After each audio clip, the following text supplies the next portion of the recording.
Welcome everybody. Today we're going to be talking about houses in LA County that have been in horror movies. And whoa, there's one right there. And wow, there's one right there. Now, of course, I'm only kidding, but I'm kidding to make a point. These houses are not close to each other. They're very, very far apart. So there's no way I'm going to be able to fit every house from every scary movie filmed in Los Angeles County in one video. Also, I just want to make sure that I'm only going to do about one house per movie. So if there's several houses in a movie, I'm only going to do one, but there is one exception. There's one exception, and we'll get into that later. Without further ado, let's get in this car and start this journey. And there's my car now. Let's go ahead and unlock this bad boy. What? It's totally my car.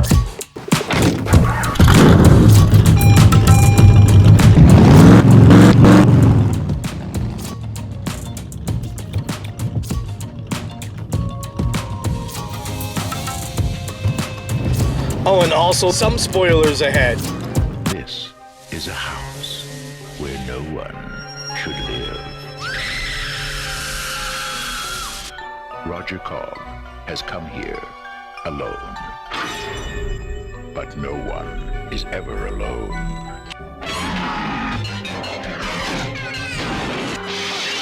Sandy.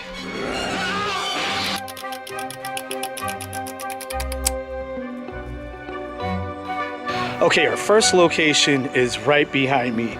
This is from a pretty obscure movie. It's not a movie that made the impact that a movie like Halloween or The Exorcist made, or A Nightmare on Elm Street. But this right here is the house from the 1985 movie House. Okay, so let's try to focus this in here. This is the cover of House on my phone here. Trying to focus it, and boom, there's the house. It's on the cover. Let's look at the cover once more.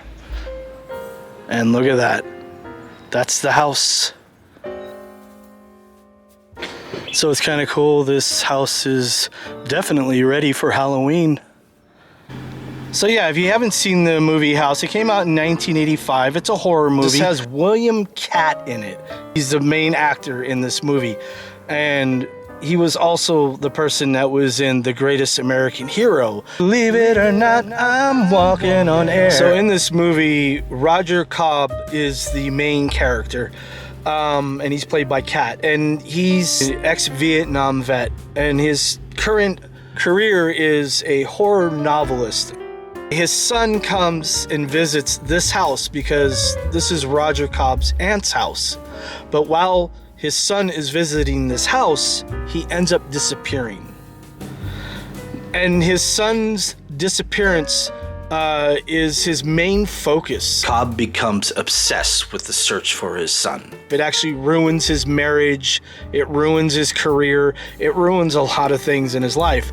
And then his aunt has a sudden death. She suddenly passes away, and he inherits this house, and he goes to this house, and now this house is not alive, but it's more like it's a portal to other worlds, and it has demons and ghosts and all kinds of crazy stuff that happens in this. Horror has found a new home.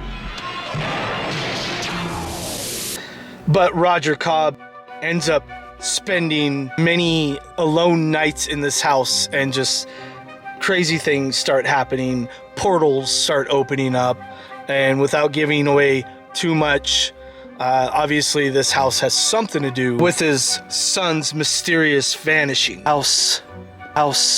So House is a decent watch around Halloween. It's not something I revisit all the time, but it's not bad. But if you like, the one thing about this movie though is if you like the practical effects and stuff like that, like old Sam Raimi effects and John Carpenter effects, you'll like this movie. It has some outdated CGI, but I say give it a watch, give it a try if you haven't seen it.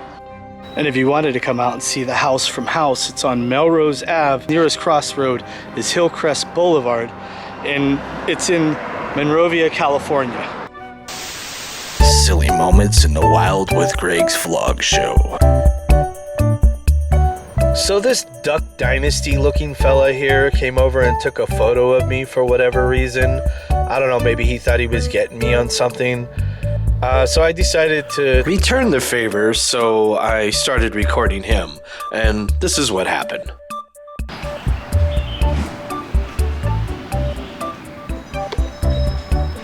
I'm not breaking laws. In California, this is public property.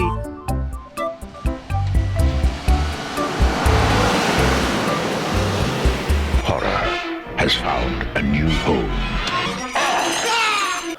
We return now to the regular scheduled program. So this is just an honorable mention because I've never really actually seen this movie, but this is from the movie Bird Box.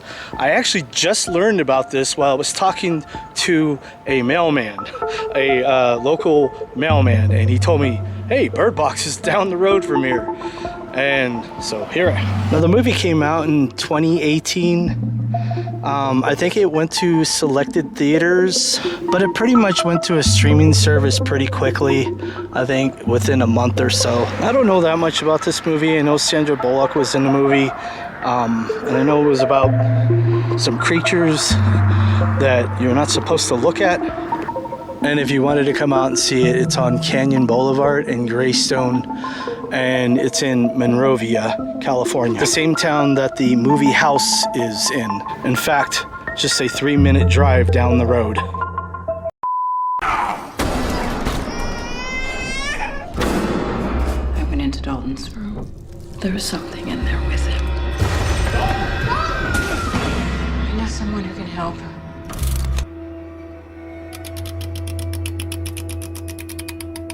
He's not in a coma. They don't know what to call it. So right now we're in the city of Los Angeles, and right behind me here is the house from Insidious.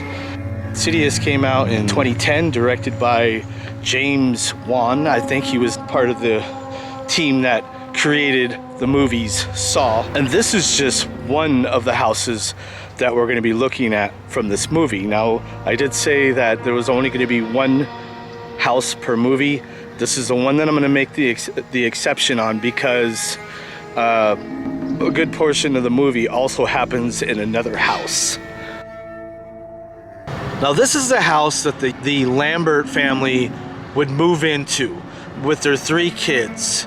And shortly after the Lamberts move here is when their oldest son, Dalton, he's around 10 years old, he falls into a coma. He's not in a coma. They don't know what to call it.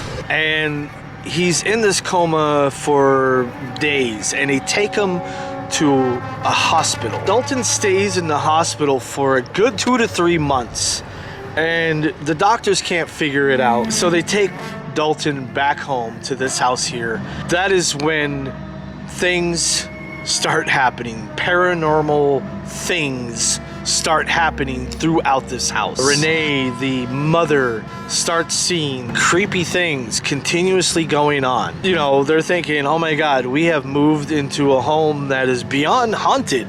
There is like demons and ghosts and all this stuff running around our house. As the hauntings would ramp up, this is just a synopsis, people, but the Lambert family decides this house is too haunted.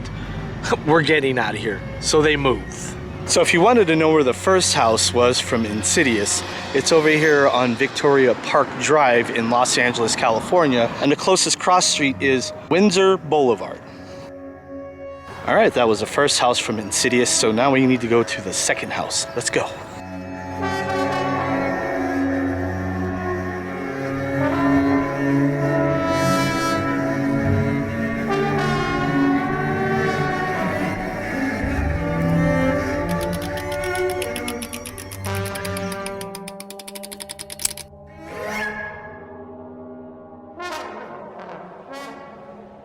And right behind me here is the second house that the Lambert family would move into to get away from all the demons. So this would be the second Insidious house. But unfortunately, their paranormal problems did not go away when they moved to this house. It actually ramped up. And at this point, they would hire professional ghost chasers, ghost hunters, to come in and evaluate the house and figure out what's going on. Why are these things following them? And they find out that it's not the houses that are haunted, but it's actually their son that is haunted. It's not the house that's haunted. It's your son. Well, not haunted, but their son is some kind of portal to another realm, a realm of demons. And this realm is known as the Further. Now, I'm not going to give away much more than this because I'm not trying to give away the whole plot here. But this is the second house they would move to in hopes to get away from all the paranormal and ghost activity. So this movie was going to be called The Further. I don't know why they changed it. Maybe they didn't want to give away anything in the movie, or maybe they just felt like Insidious was a better choice of a name, which, you know, it probably is. And if you wanted to see the second Insidious home, it's out here on Point View Street, and across street is Whitworth Drive in Los Angeles, California.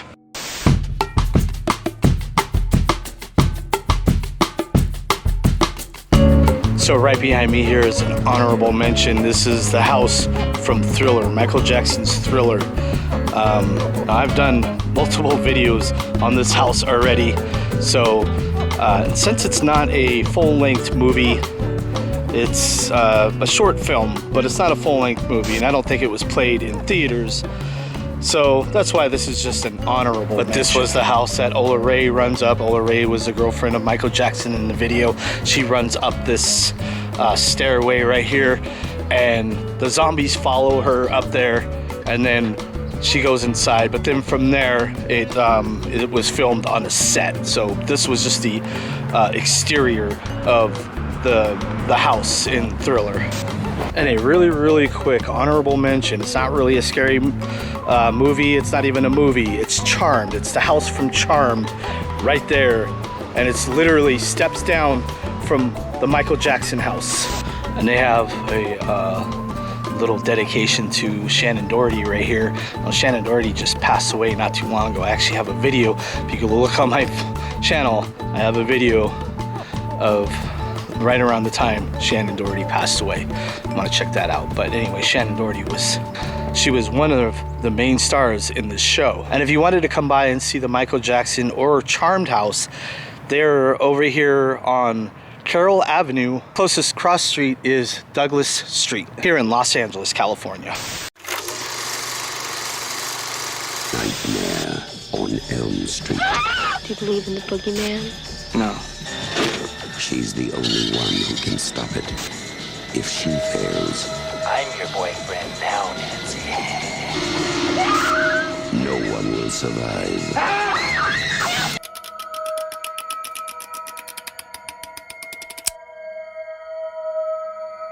Now right behind me here is the house from A Nightmare on Elm Street.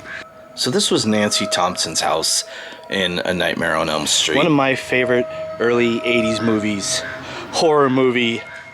It came out in 1984. Now it's a little bit tough to see this house because of the fence and the shrubbery in front of it. I think they do that on purpose, and that's fine. Now, some people embrace the movie history of where they live, and some people don't. So we got to respect them. It is a private home, and I'm going to be as respectful as I can here. Now, this is one of the many horror movies that Wes Craven wrote and directed. Also want to say that this is not a political channel, so there's that too. Now, the interesting thing about this movie, when it came out in 1984, Freddy Krueger was originally, I can't say this because I can't say the words I want to say because of the YouTube rules and algorithm, but he was a sea predator. I guess we'll call him a sea predator. And a pedo, file your taxes. How about that? And so anyway, there was a similar thing that was happening around the time that the movie was released. And they actually had to change the backstory of Freddy Krueger because of that. And I think they change it from what I was kind of hinting at there, sea predator, to basically just a murderer, I guess. But yeah, they had to change that backstory because of the similar real life story that was going on around the same time of the release of the movie. 1, 2, Freddy's coming for you. Spoilers ahead here, what I'm about to talk about, but I think this is probably one of the only movies that I've actually seen Johnny Depp die in. Please let me know down below if there's another movie that Johnny Depp dies in. Yeah, he died. He like triple dies in this movie. I mean, the amount of blood that comes out of him is pretty impossible, but what an awesome kill. Now, Michael Myers will always be my favorite kind of monster, if you will, but Freddy Krueger was a close second, because the cool thing about Freddy is he didn't just come at you in the real world. Oh no, he had to come at you in dreams. Nancy Thompson, she's probably got to be one of the best protagonists. Now, some people think it gets a little cheesy, but she pretty much turns into MacGyver when she finds out ways to finally rid her nightmares of Freddy Krueger. Pennywise, are you in there? Hello? Anyway, if you decide to come out here and try to look at the top of the house from A Nightmare on Elm Street, it's out here, not on Elm Street, but it's out here on Genesee Avenue and De Long Pre Avenue here in Los Angeles, California.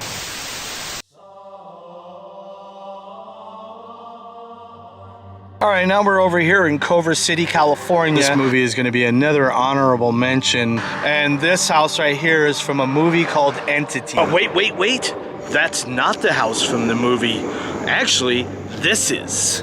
The Entity movie came out in 1983, and it was about a woman who was claiming that she was being abused by a ghost. So I luckily caught my flub up and came out here today, obviously in different clothes, to fix that. Now, during my research, when I was looking up the Entity house, this house is the one that popped up.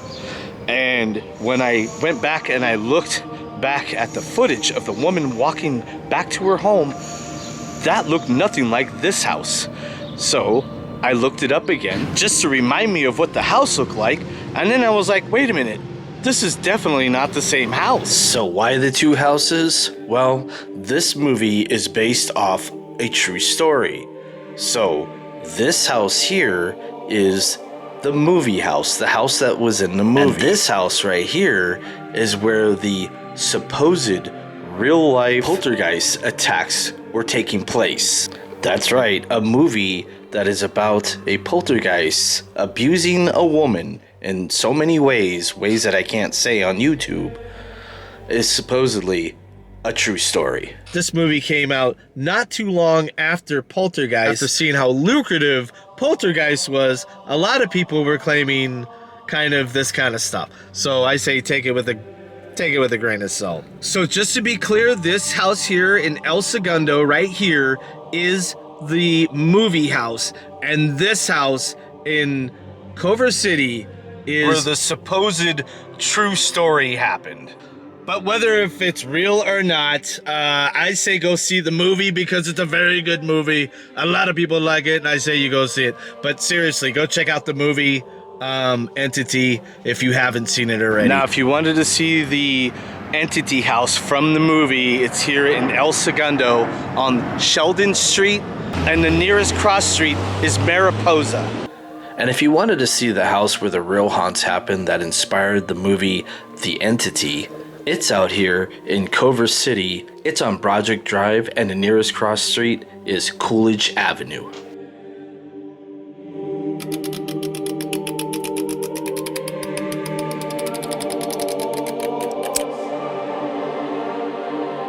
So this behind me is going to be another honorable mention. This is Christine Brown's house from Drag Me to Hell. Another reason why this is going to be an honorable mention is because I think I'm going to probably do full-length filming location video on Drag Me to Hell in the future. And also, I'm getting burnt out. Now, this movie was filmed by one of my favorite directors, Sam Raimi. Came out in 2009. And to be honest, I don't think it did very well at the box office, but it had kind of a resurgence in 2020, probably because of everybody staying home so much. A lot of people discovered this movie and it became a bigger hit. Now, if you don't know Sam Raimi as a director, he's the one that came out with the Evil Dead movies. Now, a quick synopsis of Drag Me to Hell. Christine was a banker and she was trying to climb the ladder. And in order to climb the ladder in her company, you had to be a little tougher on some of the loans that you gave out. And unfortunately for her, elderly woman, a Sam Raimi elderly woman, if you know what I'm talking about, comes in and asks for an extension on her loan and asks for another loan. She essentially tells the woman, no, you can't have another loan nor an extension. A little mishap happens between the two, and from there, the elderly woman curses her. But of course, she turns out to not be a normal person, but a gypsy witch. And from there, that's when Christine starts seeing like shadowy figures and like demon-like shadows, and she finds out that yeah, she's been cursed and there's demonic things kind of coming after her. And I do want to say that after she was cursed, a lot of the demon sightings and weird things started happening at this house. It's actually a really good movie. I totally recommend it. Anyway, that's the Christine Brown's house from Drag Me to Hell. Now, if you wanted to come out and see Christine Brown's house from Drag Me to Hell, it's out here on Everett Street in Los Angeles, California.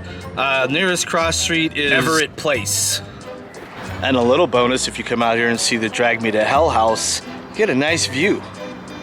All right, we got one more house to go look at. I am burnt out, but this video has been so much fun, but a lot of work.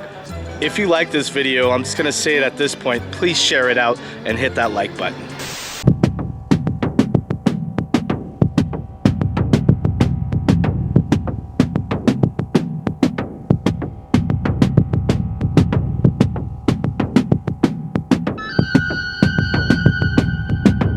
Halloween night.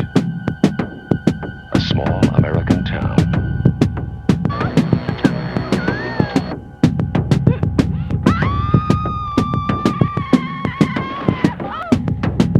Halloween. The night he came home.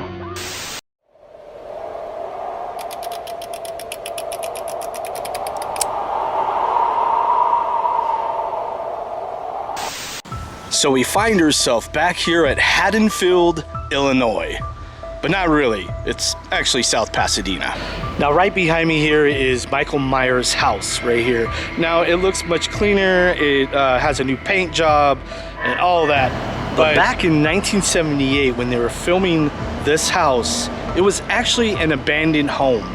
And John Carpenter, the director of the movie, saw that house, saw that it was abandoned, and said that would be a perfect home for the shape, Michael Myers. Now back in 1977, 1978, when they were filming this movie, this house was actually not in this spot.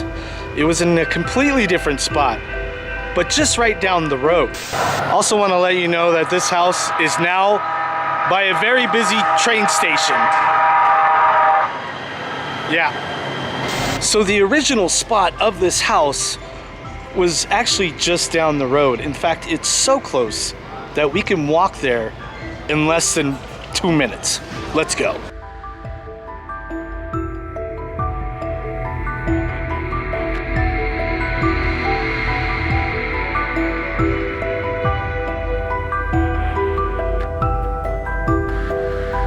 So here we are, folks, the original spot of Michael Myers' house from Halloween 1978. Right behind me, right here, was a row of houses. And Michael Myers' house was roughly right in this area. In fact, the opening scene starts out from behind this tree and it slowly pans past the tree to reveal Michael Myers' house. That's right, I believe 1963 was the year when Michael Myers had his first victim. his sister. It would be right over here.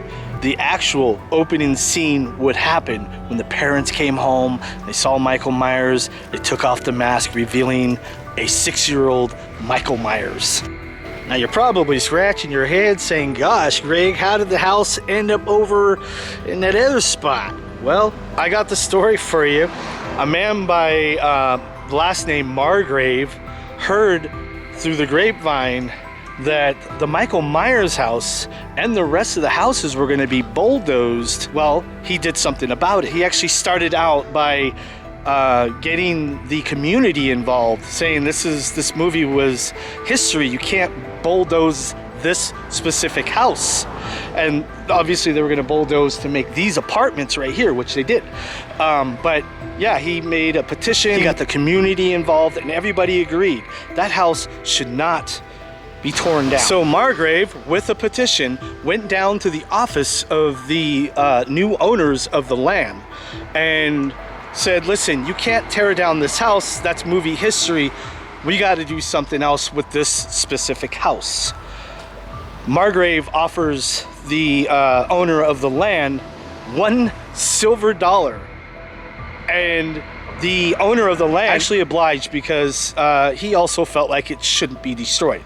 He took the silver dollar, but he also told Margrave that he's not going to do the work to get the house off of this property. So Margrave had to come up with a way to move this house. So he scraped up money, probably started a fundraiser to move the house, to hire a big enough truck to load that house up and move it somewhere. But the problem is Margrave had nowhere to move it. He had no idea what to do. And so they loaded up the truck from here and they took it to its current location just down the road. Let's go back.